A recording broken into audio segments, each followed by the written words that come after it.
Important topic है wave function collapse, gravity and Heisenberg uncertainty principle. तो दोस्तों, हमने सुबह आज जो वीडियो बनाया था, हम कॉपी को पहले स्टेबल कर लेते। कैमरा मैन एकदम बहुत इंपॉर्टेंट है, रीमा जायसवाल मेरी सिस्टर, एकदम कायदे से कैमरा पकड़िएगा, ठीक है। तो ये बहुत इंपॉर्टेंट टॉपिक है और हमने देखा कि श्रोडिंगर वेव इक्वेशन जो है वो जिसके एक्स और टी, जिसके दो इम्पॉर्टेंट पैरामीटर्स, टोटल सिस्टम की जो एनर्जी होती है और जो टोटल मोमेंटा होता है सिस्टम का, वो इस पे अगर आप ऑपरेट कर दीजिए मोमेंटम ऑपरेटर से, तो सिस्टम का मोमेंटा मिल जाता है और मल्टीप्लाइड बाई वेव फंक्शन मिल जाता है। आइगन वैल्यू प्रॉब्लम सेट हो जाती है, ठीक है। अब यहाँ पे पी क्या है? सिस्टम का पूरा टोटल मोमेंटम। एक्चुअली में हमने सवेरे देखा, और ये इक्वेशन जो है ये डिटर्मिनिस्टिक है। क्या है ये? डिटर्मिनिस्टिक है। लेकिन जैसा कि अगर ये मान लीजिए कि न्यूक्लियस है और मान लीजिए यहाँ पर कहीं पे भी इलेक्ट्रॉन है और वेव फंक्शन इसको गवर्न कर रहा है, इस इलेक्ट्रॉन को, तो होता क्या है कि जब भी आप इस वेव फंक्शन से जो इलेक्ट्रॉन गवर्न कर रहा है, वेव फंक्शन डिटर्मिनिस्टिक है, तो अगर कोई आप एक्सपेरिमेंट करोगे तो इलेक्ट्रॉन की अगर पोजीशन निकालोगे तो एग्जैक्ट पोजीशन मिल जानी चाहिए और एग्जैक्ट जो मोमेंटा है एक्सपेरिमेंट से वो मिल जाना चाहिए। लेकिन अक्सर ऐसा होता नहीं है, अक्सर ऐसा होता नहीं है। और चीज़ें जो गवर्न होती हैं वो हाइजेनबर्ग अनसर्टेनिटी प्रिंसिपल के अनुसार होती हैं कि डेल्टा एक्स और जो डेल्टा पी मेजरमेंट में आता है वो ग्रेटर देन और equal to h cut by 2 के हिसाब से होता है। एक्चुअली में ये होता क्यों है? तो इसको होने का कारण हमने बताया कि इन सब के पीछे हाइजेनबर्ग अनसर्टेनिटी प्रिंसिपल के पीछे और श्रोडिंगर वेव इक्वेशन जो डिराइव हुई है, इनके पीछे आइंस्टीन की equation E equal to m c square है। क्या है? E equal to m c square. और सुबह ही हमने जैसा कि डिस्कस किया कि अगर न्यूक्लियस है, अगर एक केवल पार्टिकल है जिसका मास m है, वेलोसिटी v है, जिसकी पोजीशन x है, तो अगर मास फिक्स कर दें, पार्टिकल को फिक्स कर दें, तो अगर वेलोसिटी बदलेगी तो जाहिर सी बात है पार्टिकल की काइनेटिक एनर्जी बदलेगी और इस हिसाब से फिर पोटेंशियल एनर्जी भी बदलने लगेगी, लेकिन टोटल एनर्जी सिस्टम की फिक्स रहेगी। तो पार्टिकल का मूवमेंटा जो है एक्चुअली में पोजीशन का फंक्शन होगा,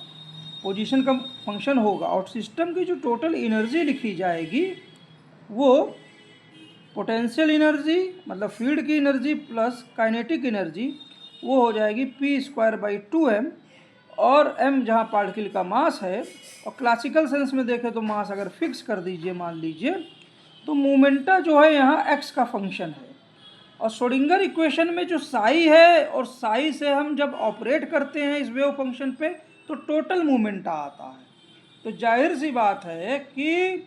चूँकि पार्टिकल का मोमेंटम लगातार बदल रहा है, पार्टिकल का मोमेंटा फील्ड में, फील्ड का मोमेंटा पार्टिकल में ना, तो एक्चुअली में पार्टिकल और फील्ड को एक साथ ट्रीट करना पड़ेगा। और वो तभी संभव है जब पार्टिकल और जो फील्ड है वो लगातार E equal to m c square के जरिए, आइंस्टीन की इक्वेशन के जरिए डायनेमिक इक्विलिब्रियम में है और सिस्टम का मास भी चेंज हो रहा है। That is we are dealing with spread, हम स्प्रेड के साथ डील कर रहे हैं। और वन डायमेंशन में अगर हम दिखाने की कोशिश करें तो किसी लोकेशन पे अगर पार्टिकल कहीं ना कहीं फील्ड में फैला हुआ है, लेकिन उसके बावजूद भी इलेक्ट्रॉन फैला हुआ है क्लाउड के रूप में और फील्ड के साथ मिक्स है, लेकिन अगर उसके बावजूद भी अगर कोई मेजर पोजीशन पार्टिकल के रूप में दिख रही है, कुछ मास यहाँ अप्रिशिएबल वे में, तो ये सिस्टम को डिफाइन करेगा, इसकी पोटेंशियल एनर्जी डिफाइन करेगा। और कहीं ना कहीं ये जो मेन पार्टिकल है और इसके साथ जो क्लाउड है, ये टोटल मास, सिस्टम के टोटल मास को डिफाइन करेगा 2m। और पार्टिकल और क्लाउड एक एंटाइटी है, तो दोनों का मोमेंटा अब फिक्स हो जाएगा और वो चीज़ हो जाएगी कांस्टेंट, ये हो जाएगा p स्क्वायर। अब ये कांस्टेंट है तो हम स्प्रेड से डील कर रहे हैं, तो यहाँ p कांस्टेंट हो गया, p क्या हो गया, कांस्टेंट हो गया। इसका मतलब क्या है कि अगर सिस्टम की पोटेंशियल एनर्जी इंक्रीज करेगी, इसके अगर सिस्टम समय के साथ इवॉल्व होगा, तो पार्टिकल का मास इंक्रीज करना चाहिए, पार्टिकल का मास इंक्रीज करना चाहिए, क्योंकि मोमेंटा फिक्स कर दिया है। पार्टिकल, क्लाउड और जो फील्ड का मोमेंटा सब कुछ फिक्स हो गया है, तो इसलिए अगर सिस्टम की पोटेंशियल एनर्जी बढ़ेगी तो क्या होगा, पार्टिकल का, ये क्या बोलते हैं, पार्टिकल और क्लाउड का मास बढ़ेगा। कहने का मतलब है कि अगर ये नेगेटिव पार्टिकल अपनी फील्ड में ही, मान लीजिए इसकी वेलोसिटी है, अगर ये सिस्टम इवॉल्व होता है तो ये स्लो होगा, चूँकि मोमेंटा फिक्स है क्या बोलते हैं, पार्टिकल और फील्ड का। तो यहाँ से क्या बोलते हैं, आप देखोगे कि सिस्टम की पोटेंशियल एनर्जी बढ़ेगी, सिस्टम की पोटेंशियल एनर्जी जब बढ़ेगी तो क्या होगा, क्योंकि ये अपने ही नेगेटिव क्लाउड में, ये क्या बोलते हैं, अपने ही नेगेटिव फील्ड में ये इलेक्ट्रॉन का पार्टिकल और क्लाउड ट्रेवल कर रहा है। तो सिस्टम का चूँकि पार्टिकल और क्लाउड का मोमेंटम फिक्स हो गया है, इसलिए सिस्टम की पोटेंशियल एनर्जी बढ़ेगी। सिस्टम की पोटेंशियल एनर्जी अगर बढ़ेगी तो कहीं ना कहीं यहाँ पे देखिए मास को भी बढ़ना होगा, तभी काइनेटिक पोर्शन घटेगा, तो मास बढ़ेगा। इसका मतलब क्या है, जब भी पार्टिकल अपने क्लाउड में और न्यूक्लियस की तरफ आगे बढ़ेगा तो कहीं ना कहीं ये पार्टिकल और फैलेगा, और ये क्या बोलते हैं, जो ये पोजीशन है, ये जो एक आइडेंटिटी है पार्टिकल की, ये पार्टिकल की आइडेंटिटी अब यहाँ पे मान लीजिए जब काफ़ी करीब होगा तो यहाँ पे ये क्लाउड, ये पार्टिकल अब इतना बड़ा, एक बड़े क्लाउड के रूप में, ज़्यादातर अब क्लाउड हैवी भी हो जाएगा, आपको अगल बगल क्लाउड रहेंगे। समझ में आ रही ना, ये चीज़ क्या बोलते हैं, हो रही है। अच्छा, इस पोजीशन पे, शुरुआती पोजीशन में क्या था कि पार्टिकल काफ़ी हद तक लोकलाइज्ड था, जब मास कम था तो पार्टिकल काफ़ी हद तक लोकलाइज्ड था, यहाँ पे था, और क्लाउड की वैल्यू बहुत कम थी, तो जो भी मूवमेंटा था वो पार्टिकल में था और बाकी फील्ड में था, बाकी फील्ड में था। लेकिन मास बढ़ने से, जैसे जैसे ये सिस्टम इवॉल्व होगा, मास बढ़ने से क्या बोलते हैं, सिस्टम का टोटल मास बढ़ गया, क्योंकि क्लाउड की वैल्यू बढ़ गई है, मास बढ़ गया है, इसी कारण पोटेंशियल एनर्जी बढ़ी है। लेकिन ये जो मास बढ़ा है, इसकी एनर्जी आ कहाँ से रही है, इसकी एनर्जी दो चीज़ों से आ रही है, एक जो फील्ड से एनर्जी ट्रांसफ़र होगी, और दूसरा मतलब ये फील्ड, जो यहाँ फील्ड है, फील्ड का मूवमेंट, फील्ड से एनर्जी ट्रांसफ़र होगी, मतलब फील्ड का मूवमेंट घटेगा, प्लस क्या बोलते हैं, जो पार्टिकल और उसका क्लाउड जिसकी वेलोसिटी यहाँ पे ज़्यादा थी, अब ये क्लाउड जब मास बढ़ेगा, चूँकि मोमेंटम फिक्स है, मोमेंटा फिक्स है सिस्टम का mv, तो यहाँ पर वेलोसिटी अगर कम होगी, डाउन होगी, तो मास बढ़ेगा, तो काइनेटिक पोर्शन की वैल्यू घटेगी। तो काइनेटिक पोर्शन की वैल्यू प्लस जो फील्ड की वैल्यू, इन दोनों ही एनर्जी क्या बोलते हैं, एक्स्ट्रा मास को,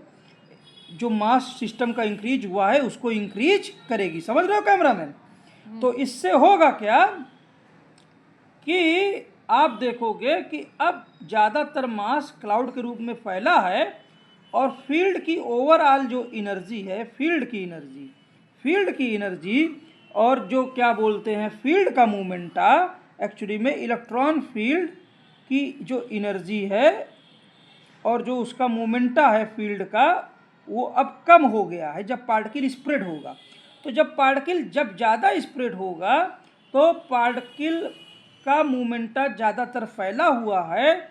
और क्या बोलते हैं, मतलब सॉरी, ये क्या बोलते हैं, फील्ड का मूवमेंटा ज़्यादातर फैला हुआ है और उसकी वैल्यू भी कम है, तो जाहिर सी बात है फील्ड जो है ज़्यादातर यूनिफॉर्म है। क्या है? यूनिफॉर्म है, क्योंकि हर जगह पार्टिकल हैं, ऑफकोर्स कहीं कम ज़्यादा। लेकिन अगर सोचिए कि अगर न्यूक्लियस होता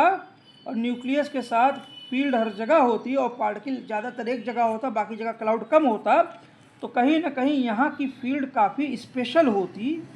तभी तो यहाँ ज़्यादातर पार्टिकल आया, बाकी हर जगह पार्टिकल कम है। ऑफ कोर्स यहाँ भी फील्ड अलग अलग होती, लेकिन सिस्टम का मास कम है तो फील्ड में एनर्जी ज़्यादा है और फील्ड में वेरिएशन भी ज़्यादा है, जैसा सुबह के एपिसोड में बताया। तो फील्ड, इलेक्ट्रॉन फील्ड को अगर हम रिप्रेजेंट करेंगे तो वहाँ पे उसकी फ्रीक्वेंसी में जो स्प्रेड होगा वो ज़्यादा होगा, क्योंकि अलग अलग रीजन में अलग अलग रिप्रेजेंटेटिव फ्रीक्वेंसी सिस्टम को डिफाइन करेंगी, लेकिन ओमेगा में स्प्रेड ज़्यादा होगा और फील्ड की ओवरऑल एनर्जी भी ज़्यादा होगी। जबकि अगर यही पार्टिकल जब स्प्रेड हो जाएगा तो ज़्यादातर फील्ड क्या बोलते हैं उसकी एनर्जी भी कम हो जाएगी, मतलब ओवरऑल मोमेंटा भी कम हो जाएगा, प्लस फील्ड जो है एक लगभग उसकी जो स्प्रेड है, क्योंकि ज़्यादातर फील्ड का नेचर वही है, तो स्प्रेड भी क्या बोलते हैं लेस हो जाएगा। तो इसका मतलब क्या है कि अगर मैं मेज़रमेंट करूं, और मेज़रमेंट जाहिर सी बात है लाइट के जरिए होगा, तो अगर मैं लार्ज वेवलेंथ जिसका मोमेंटा लेस है, अगर लार्ज वेवलेंथ के साथ मैं एक्सपेरिमेंट करूंगा तो कहीं ना कहीं इसका मोमेंटा लेस होगा लार्ज वेवलेंथ का, और वो रिजल्ट मतलब इस पूरे सिस्टम को, इलेक्ट्रॉन क्लाउड और उसकी फील्ड को मेटेरियलाइज एक सिंगल क्या बोलते हैं इलेक्ट्रॉन और उसके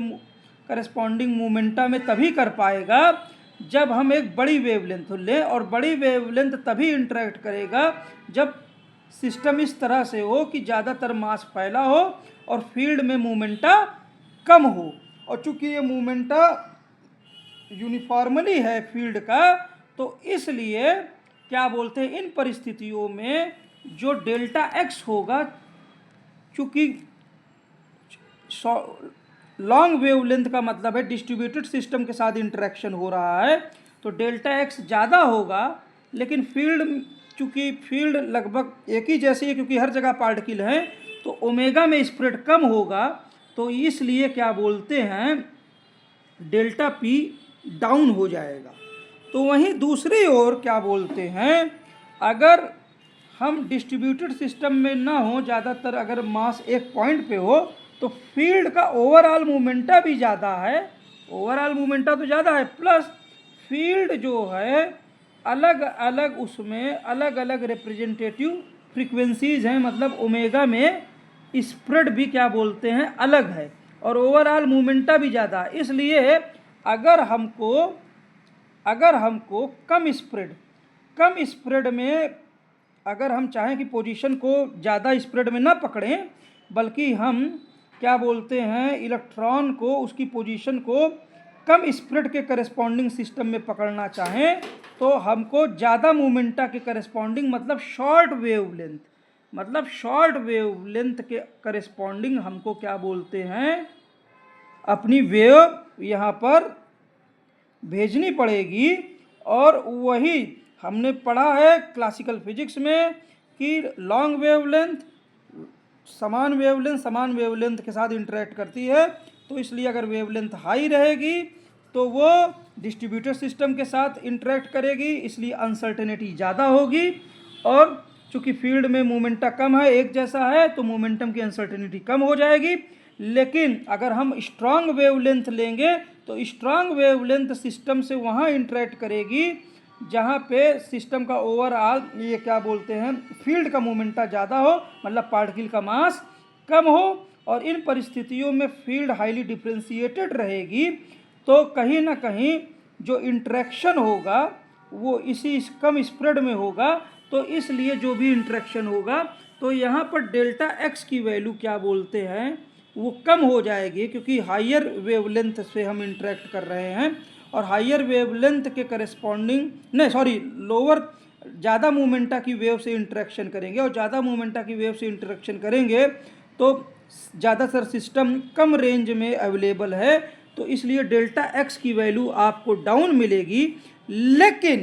लेकिन क्या बोलते हैं डेल्टा एक्स की वैल्यू डाउन मिलने से क्या होगा कि अब चूँकि फील्ड क्या बोलते हैं ये जो शॉर्टर वेवलेंथ है ये ओवरऑल ज़्यादा मोमेंटा से इंटरेक्ट करते हुए यहाँ पहुँची है, तो इसलिए क्या बोलते हैं ये सिस्टम को ज़्यादा डिस्टर्ब करेगी, और डिस्टर्ब करने के कारण क्या बोलते हैं, जो आपको मोमेंटा मिलेगा, जो मोमेंटा में क्या बोलते हैं चेंज मिलेगा, वो ज़्यादा मिलेगा। तो एक तरह से वेव फंक्शन कोलैप्स जब मास ज़्यादा फैला होगा तो लॉन्ग वेवलेंथ से होगा, लेकिन तब क्या बोलते हैं मोमेंटा क्या बोलते हैं डिस्ट्रीब्यूशन में एरर ज़्यादा होगी, लेकिन मोमेंटा में क्या बोलते हैं स्प्रेड कम होगा, क्योंकि ओवरऑल मोमेंटा सिस्टम का वही है और शॉर्ट और लॉन्ग वेवलेंथ है तो डिस्टर्बेंस भी कम होगा और ओवरऑल जो फील्ड में जो मोमेंटा का वेरिएशन है वो भी कम है। लेकिन शॉर्ट वेवलेंथ में इंटरेक्शन इस स्टेज में नहीं होगा कि जहाँ पे मास फैला है, इंटरेक्शन वहाँ होगा जहाँ पे मास लिमिटेड है, स्प्रेड कम है और ओवरऑल फील्ड का मोमेंटा अधिक है। और इन परिस्थितियों में हायर मोमेंटा की वेव्स ओवरऑल हायर मोमेंटा के फील्ड में जाएगी, उससे इंटरेक्ट करेगी और आपको चूँकि रेंज यहीं पे है तो डेल्टा एक्स की वैल्यू डाउन मिलेगी। प्लस क्या बोलते हैं हायर मोमेंटा के साथ जब इंटरेक्ट करेगा तो डेल्टा एक्स डाउन मिलेगा, लेकिन ये सिस्टम को ज़्यादा डिस्टर्ब भी करेगा, इसलिए क्या बोलते हैं डेल्टा पी में जो एरर है वो बढ़ जाएगी। तो वेव फंक्शन का कोलैप्स और क्या बोलते हैं E=mc² और डिस्ट्रीब्यूटेड सिस्टम मतलब मास एनर्जी कन्वर्जन, ये दोनों हर्ट में हैं Heisenberg uncertainty principle delta x delta P को क्या बोलते हैं समझाने में, इसको क्या इसके पीछे कॉन्सेप्ट को बनाने में, और एक्चुअली में इलेक्ट्रॉन और जो सिस्टम है वो स्प्रेडेड सिस्टम के साथ हम डील कर रहे हैं। अच्छा एक चीज़ और, एक वेव फंक्शन होने के बावजूद भी एक वेव फंक्शन होने के बावजूद भी क्या बोलते हैं कहीं ना कहीं जिसमें टोटल एनर्जी ई है, टोटल मोमेंटा एक पी होने के बावजूद भी आप देख सकते हैं कि कैसे क्या बोलते हैं जब अलग अलग वेवलेंथ अलग अलग स्टेज में सिस्टम को कोलैप्स करेंगी और हाइजेनबर्ग अनसर्टेनिटी प्रिंसिपल को जन्म देंगी, एक मोमेंटा होने के बावजूद भी आपको एरर एक्सपेरिमेंटली मिलेगी। लेकिन उसके पीछे एरर का कारण ये है कि पार्टिकल जो है वो ऑलरेडी स्प्रेड है और जो मेजरमेंट तो सिस्टम को डिस्टर्ब करता ही है, लेकिन मेजरमेंट किस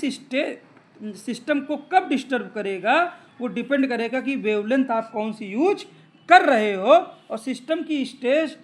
जहाँ पे फील्ड में अगर ज़्यादा ओमेगा में वेरिएशन नहीं है तो डेल्टा पी में वो क्या बोलते हैं फ्लक्चुएशन कम मिलेगा मेजर्ड, लेकिन डेल्टा एक्स में ज़्यादा मिलेगा। और जहाँ पे फील्ड में वेरिएशन ज़्यादा है तो शॉर्टर वेवलेंथ का यूज करना पड़ेगा जिसमें डेल्टा एक्स में वेरिएशन कम मिलेगा लेकिन डिस्टर्बेंस ज़्यादा होगा, तो डेल्टा पी में क्या बोलते हैं एरर ज़्यादा हो जाएगी। ये तो है ही है। प्लस जैसे मैंने बताया कि ये पूरा जो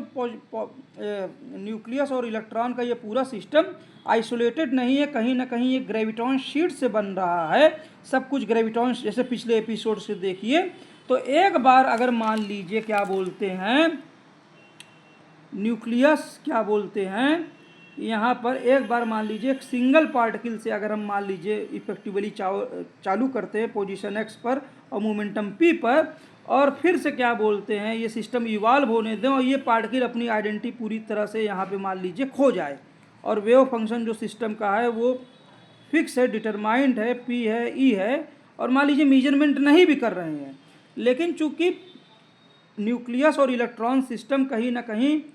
जो ये पूरा जो सिस्टम है वो ये पूरा एटम का सिस्टम कहीं ना कहीं हमने बताया ना ग्रेविटॉन शीट्स के जरिए ही बना हुआ है, तो एनवायरनमेंट से ये शीट कंटिन्यू है तो कुछ ना कुछ एनर्जी रीडिस्ट्रीब्यूशन होता रहता है, जिसके कारण मान लीजिए कि ये सिस्टम वापस फिर से यहाँ पे इवॉल्व हो जाएगा तो उसी पोजीशन पे वही पोजीशन मिल जाएगी, वही मोमेंटा मिल जाएगा पार्टिकल का, फील्ड की नहीं पार्टिकल को ट्रेस कर रहे हैं तो वही पोजीशन वही मोमेंटम मिल जाएगा और उसी हिसाब से फील्ड एडजस्ट हो जाएगी, तो वेव फंक्शन डिस्टर्ब नहीं होगा। लेकिन चूंकि सारा सिस्टम ग्रेविटॉन शीट से कनेक्ट है और कहीं ना कहीं ये इनके अंदर जो डिस्टर्बेंस हुआ लाइट का वही एटम के रूप में लॉक हुआ, तो सब कुछ ये ग्रेविटॉन शीट्स से कनेक्ट है, तो कुछ ना कुछ एनर्जी का रीडिस्ट्रीब्यूशन अंदर होता रहता है। ओवरऑल सिस्टम की एनर्जी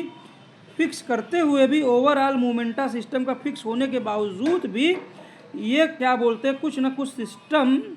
क्या बोलते हैं, एनर्जी का रीडिस्ट्रीब्यूशन फ्लक्चुएशन इसलिए होता है क्योंकि एटम आइसोलेशन में नहीं है, ये ग्रेविटॉन शीट्स जो स्पेस में है उसका एक्सटेंशन है, उसका एक्सटेंशन है क्या बोलते हैं। इसलिए होता क्या कि पार्टिकल यहाँ से पूरी तरह से क्लाउड में जाएगा, क्लाउड से वापस यहाँ आ जाएगा, लेकिन कुछ फ्लक्चुएशन पॉसिबल है। और मे भी जब आइडेंटिटी खो जाएगी तो कोई ज़रूरी नहीं ये सेंटर से क्लाउड फिर से वहाँ पार्टिकल बनाए, वो फिर से जब क्लाउड बने तो जो जिस पोजीशन पे मोमेंटा पी मिला है वो अब उस पोजीशन पे ना मिलके वो अब position x minus delta x पे वो क्या बोलते हैं वो मोमेंटा मिले जो हमको x पे मिला था, या अगर आगे से बन रहा है तो वो यहाँ पे मिले x प्लस डेल्टा x पे मिले, वही मोमेंटम आपको मिले। तो जाहिर से बात है कि x पोजीशन पर क्या बोलते हैं वही मोमेंटा नहीं बल्कि कुछ न कुछ एरर के साथ मोमेंटा मिलेंगे। इसलिए हमको कभी भी क्वांटम फिजिक्स में एक पोजीशन पे नहीं, मतलब रेंज ऑफ पोजीशन की बात करनी चाहिए। और ग्रेविटी वेव फंक्शन को इसलिए जब कोलैप्स करती है तो कोलैप्स करने के कारण ही हमको एक वैल्यू नहीं एक रेंज की बात करनी चाहिए, और उस रेंज में डेल्टा एक्स की रेंज में डेल्टा पी जो मीजर्ड वैल्यू है उसमें ये अंतर आपको मिलेगा, जो हाइजेनबर्ग अनसर्टेनिटी प्रिंसिपल में भी रिफ्लेक्ट होता है। तो ग्रेविटी जो वेव फंक्शन को कोलैप्स करती है उसके पीछे भी क्या बोलते हैं डेल्टा एक्स डेल्टा पी के बीच में जो इनहेरेंट क्या बोलते हैं अनसर्टेनिटी है वो भी मौजूद है, जो पेनरोज साहब बात करते हैं। उम्मीद है ये एपिसोड, अच्छा ये दोनों चीज़ें मैथमेटिकली कैसे आती हैं, मैथमेटिकली सीधा सीधा ये आती हैं कि अगर पोजीशन और इस क्लाउड के डिस्ट्रीब्यूशन को अलग अलग पोजीशन के साथ अगर क्लाउड का प्रोबेबिलिटी डिस्ट्रीब्यूशन लिया जाए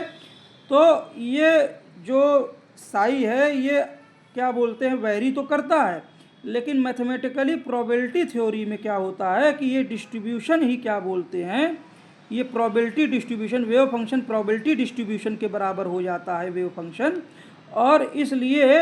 अगर कहीं क्या बोलते हैं जहाँ पर पार्टिकल लोकलाइज्ड है तो वेव फंक्शन क्या बोलते हैं काफ़ी शार्प है। तो कहने का मतलब जो कंबाइंड मैथमेटिकली जो इस स्टैंडिंग वेव को रिप्रेजेंट करेगा फूरियर सीरीज में वो क्या बोलते हैं साइन, मान लीजिए कि एग्जाम्पल ओमेगा इंटू टी, और इसका जब लीनियर कम्बिनेशन लेंगे तो इसमें ओमेगा में स्प्रेड क्या बोलते हैं ज़्यादा रहेगा, तभी ये प्रोबेबिलिटी डिस्ट्रीब्यूशन शार्प होगा। और अगर क्या बोलते हैं ये अगर प्रोबेबिलिटी डिस्ट्रीब्यूशन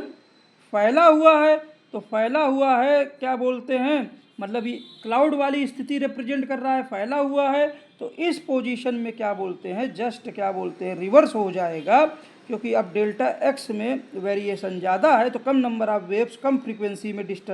रेंज की फ्रीक्वेंसीज ही सिस्टम को डिफाइन करेंगी। और फिर हम क्या बोलते हैं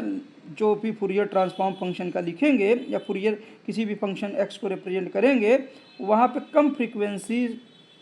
रेंज का ही प्रयोग करके क्या बोलते हैं हम ज़्यादा डिस्ट्रीब्यूटेड सिस्टम बना लेंगे। तो मैथमेटिकली इस तरह से चीज़ें समझी जा सकती हैं। उम्मीद है ये एपिसोड, कैमरामैन रीवा जायसवाल का भैया बहुत बहुत आभार। उम्मीद है ये एपिसोड आप लोगों को पसंद आएगा वेव फंक्शन कोलैप्स का, और पेनरोज साहब को मैं लगातार सुनता रहता हूँ। Thank you sir.